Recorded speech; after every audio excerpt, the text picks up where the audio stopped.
Valmiki Ramayana, Bala Kanda, Book 1, Sarga 75, Roman numerals LXXV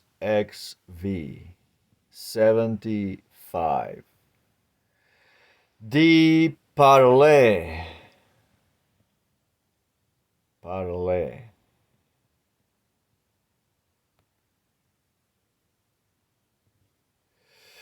Heroic Rama, men proclaim the marvels of thy matchless fame. And I, from loud-voiced rumor know the exploit of the broken bow.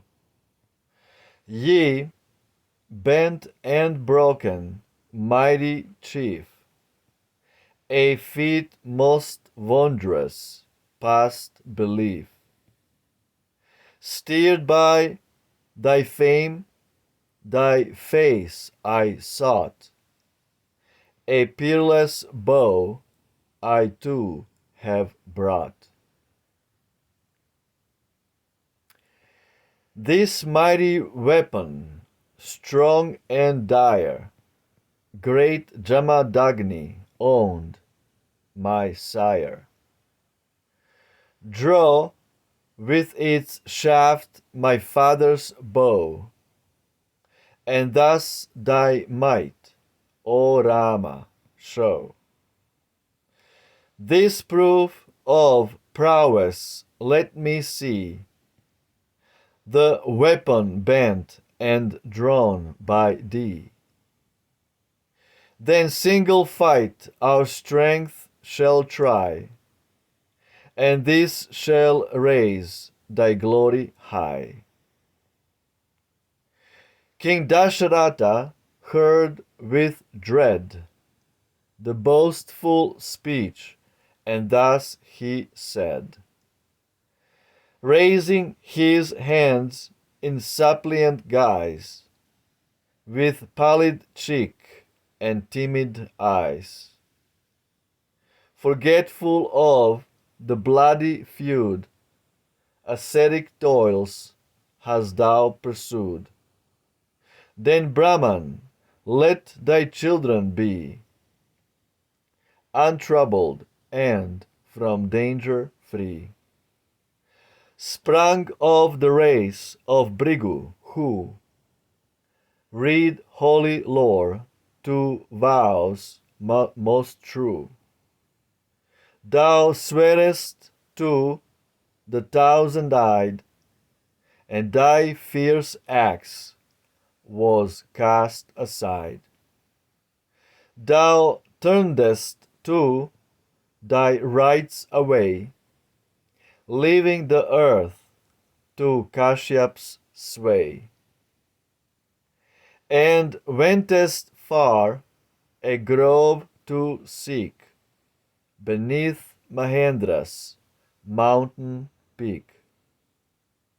Now, mighty hermit, art thou here to slay us all with doom severe? For if alone my Rama fall, we share his fate and perish all. And thus the aged sire complained. The mighty chief no answer deigned. To Rama only thus he cried, two bows, the heavenly artist's pride, celestial, peerless, vast and strong, by all the worlds were honored long. One to the three-eyed God was given, by glory to the conflict driven. Thus armed, fierce Tripura he slew, and then by thee 'twas burst in two. The second bow, which few may brave. The highest gods to Vishnu gave. This bow I hold, before it fall, the foeman's fenced tower and wall. Then prayed the gods, the Sire most high, by some unerring proof to try. Were praise for might Lord Vishnu's Lord Vishnu's due, or his whose neck is stained with blue. The mighty Sire their wishes knew, and he whose lips are ever true, caused the two gods to meet as foes. Then fierce the rage of battle rose. Bristled in dread each starting hair, as Shiva strove with Vishnu there. But Vishnu raised his voice amain, and Shiva's bowstring twanged in vain. Its master of the three bright eyes stood fixed in fury and surprise. Then all the dwellers in the sky, minstrel and saint and god, drew nigh, and prayed them that the strife might cease, and the great rivals met in peace. 'Twas seen how Shiva's bow has failed, unnerved when Vishnu's might assailed. And gods and heavenly sages thence to Vishnu gave preeminence. Then glorious Shiva in his rage gave it to Devarat the sage, who ruled Videha's fertile land, to pass it down from hand to hand. But this my bow, whose shafts smite down the foeman's fenced tower and town, to great Richika Vishnu lent, to be a pledge and ornament. Then Jamadagni, Brahman dread, my sire the bow inherited.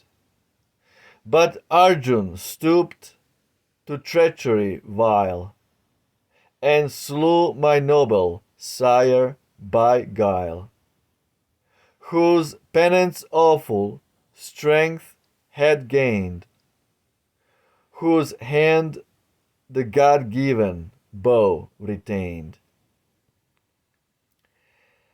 I heard indignant how he fell, by mournful fate too sad to tell. My vengeful fury, since that time, scourges all warriors for the crime. As generations spring to life, I wore them down in endless strife. All earth I brought beneath my sway, and gave it for his meed and pay to holy Kashyap, when of yore the rites performed by him were o'er. Then to Mahendra's hill I turned, strong in the strength that penance earned, and toiled upon his lofty head, by gods immortal visited. The breaking of the bow I knew, from startled gods conversing through the airy regions of thy deed, and hither came with swiftest speed. Now for thy warriors' honor sake, this best of bows, O Rama, take. This owned by Vishnu's self of old, my sire and grandsire loved to hold. Drawn to its head upon the string, one town destroying arrow bring. If this thou can, O hero, I in single fight thy strength will try. Jai Valmiki Ramayana. Absolutely beautiful.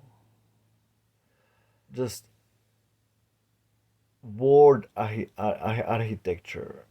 Words, the architecture of the words. Our Freemasons from Great Britain, Mr. Ralph Griffith, has amazing talent of translating Sanskrit into this beautiful British. Footnotes. 86.1. The author of the Raghuvamshas places the mountain Mahendra in the territory of the king of the Kalinganas, whose palace commanded a view of the ocean. It is well known that the country along the coast to the south of the mouths of the Ganges was the seat of this people. Hence it may be suspected that this Mahendra is what Pliny calls Promontorium Kalingon. The modern name Cape Palmyras, from the Palmyras borassus flabelliformis, which abound there, agrees remarkably with the description of the poet who speaks of the groves of these trees. Raghu Vamsha, 659, end quote. Schlegel.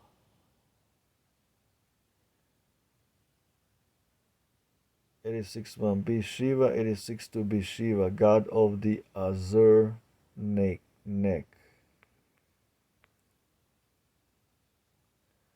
Wow. So this is what pisses me off. Modern name Cape Palmyras. You see how by renaming things of places we completely lost track of all the history. Promotorium Kalingans.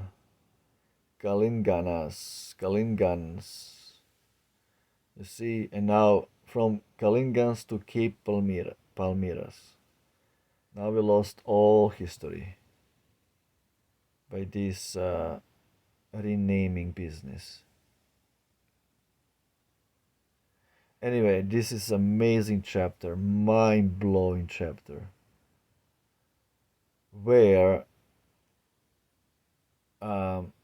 Parashurama meets Rama and he wants to witness the strength of Rama. Although Rama appeared as an ordinary human being, as a man, the son of man, the children of man. It means this particular famous Abrahamic phrase. It means that God appears in human society as if he is an ordinary human being. That's why we have this, the Son of Man, Rama, Krishna. They both appeared as if they are ordinary men. But they were not. They were God Himself performing His eternal pastimes, Ramayana and Mahabharata, or Krishnayana, Ramayana and Krishnayana. So there was a big fight between Shiva and Vishnu kicked ass, and everybody agreed that Vishnu is more powerful than Shiva.